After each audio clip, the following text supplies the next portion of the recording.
वही से सासू माँ बहुत परेशान थी। दरअसल बात ये थी कि तीनों बहुओं में किसी बात को लेकर अनबन हो गई थी। तब से ही तीनों एक दूसरे से मुंह फुलाए रहती थी। ना कोई सीधे मुंह किसी से बात करती, ना किसी का कहना मानती।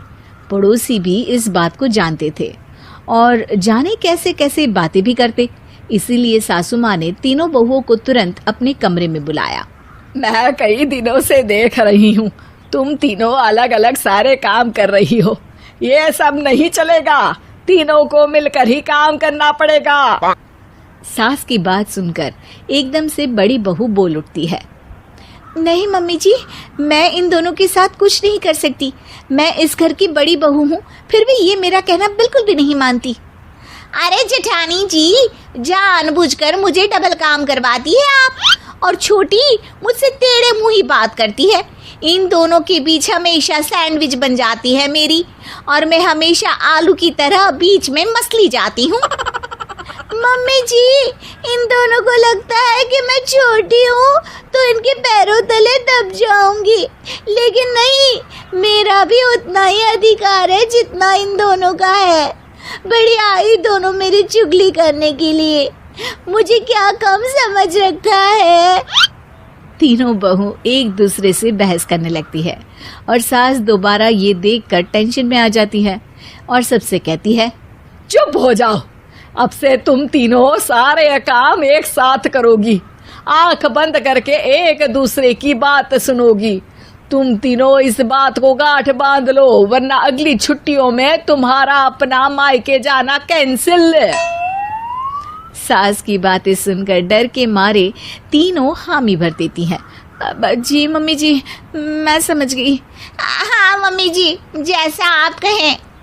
आप जो कहेंगी मैं वही करूंगी। तीनों बहू सास की बात को गांठ बांध लेती है और वादा करती है कि अब से सारे काम वो तीनों एक साथ मिलकर ही करेंगी। ये सब देखकर सास खुश हो जाती है और वहां से चली जाती है। नीचे जाकर वो देखती है कि घर में शर्मा जी आए हुए होते हैं। सास जोर से आवाज लगाकर कहती है, अरे बहू, जरा चाय बनाकर तो लाना, शर्मा जी आए हैं। सास की बात सुनकर तीनों बहू तुरंत किचन की ओर भागती है और चाय बनाना शुरू कर देती है। मुझे तो एकदम मसाले वाली कड़क चाय पसंद है, तो हम शर्मा जी के लिए मसाले वाली चाय ही बनाएंगे। अरे नहीं दीदी, गर्मी के मौसम में मसाला चाय कौन पीता है? मैं तो शर्मा जी के लिए इलायची वाली चाय ही बनाऊंगी। ये कैसी बात कर रही हैं आप दोनों? मेरी मम्मी ने सिखाया है कि मेहमान को ज्यादा दूध और शक्कर वाली चाय देनी चाहिए, वरना वो घर वालों को कंजूस समझते हैं।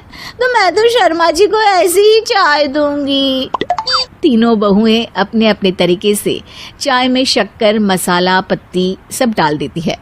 उबलने के बाद तीनों मिलकर चाय बाहर लेकर जाती है और शर्मा जी और सासू माँ को देती हैं। चाय पीने के बाद शर्मा जी सासू माँ को देखकर शर्मा जाते हैं और शर्मिंदा महसूस करते हैं कि आखिर उन्होंने चाय पीने के लिए हामी क्यों भरी। सासू माँ भी चाय पीना शुरू करती है और कहती हैं, अरे बहू, ये कैसी चाय बनाई है? चाय है या मीठे दूध की बासुंदी? हाँ, चाय अच्छी नहीं लगी क्या? कोई बात नहीं, हम पराठा बनाकर लाते हैं। चलो चलो अंदर। हाँ हाँ चलो, हाँ आती हूँ मैं भी। नहीं नहीं, मेरा पेट चाय ने ही चौपट कर दिया, वही काफी है। पराठे से पोपट नहीं करवाना, मैं तो चलता हूँ। शर्मा जी चुपचाप पतली गली से निकल जाते हैं। अगले दिन सास बहुओं से कहती है, अरे बहू, जाओ जाके ऊपर के गेस्ट हाउस की सफाई कर दो। कल हमारे यहाँ मेरे दूर के रिश्तेदार आने वाले हैं, तो पूरे कमरे को चमका देना, समझी? तीनों बहू सास की बात को मानकर ऊपर सफाई करने चली जाती हैं और तीनों कमरे की सफाई चालू कर देती है। बड़ी बहू मकड़ी के जाले साफ करती है, तो बीच वाली झाड़ू लगाना और छोटी वाली सर्फ डालकर जमीन धोना शुरू कर देती है। अरे दीदी, जेठानी जी, अभी मैंने पूरी फर्श धोई और आप फिर से धूल नीचे गिरा रही हैं। और मछली जेठानी जी, आप बिना झाड़ू की धूल यहाँ छटक रही हैं। अरे तीनों को साफ करना है, एक साथ सफाई करते हैं ना। अरे वही तो, हम साथ साथ हैं, घर साफ साफ है। तीनों बहू ऐसे ही काम में उलझ जाती है और 2 घंटे तक एक ही कमरे की सफाई करती रहती है। बहुत देर से अपनी बहुओं को ना देखने के कारण सास ऊपर कमरे में उन्हें देखने जाती है, लेकिन कमरे में घुसती ही वो गीली फर्श पर फिसलने के कारण नीचे गिर जाती है। ओरी मोरी मैया, हड्डी मरोड़ के रख दी। आए मेरी तो कमर ही टूट गई रे। तीनों बहुएं सास को उठाती हैं और बिस्तर पर सुला देती है। अरे मेरे हाथ पैर दर्द कर रहे हैं, दबा दो, आराम मिलेगा। हाँ जी माँ जी। अरे जी माँ जी, जी माँ जी।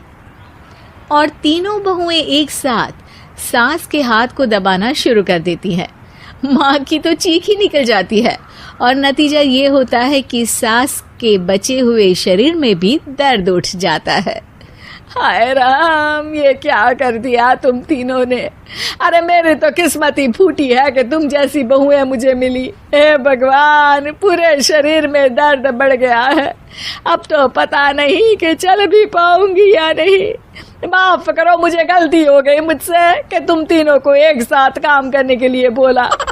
सोचा था तीनों मिलके अच्छे से काम करेगी, लेकिन बड़े बुजुर्ग सही कहते थे कि 3 तिगाड़ा काम बिगाड़ा।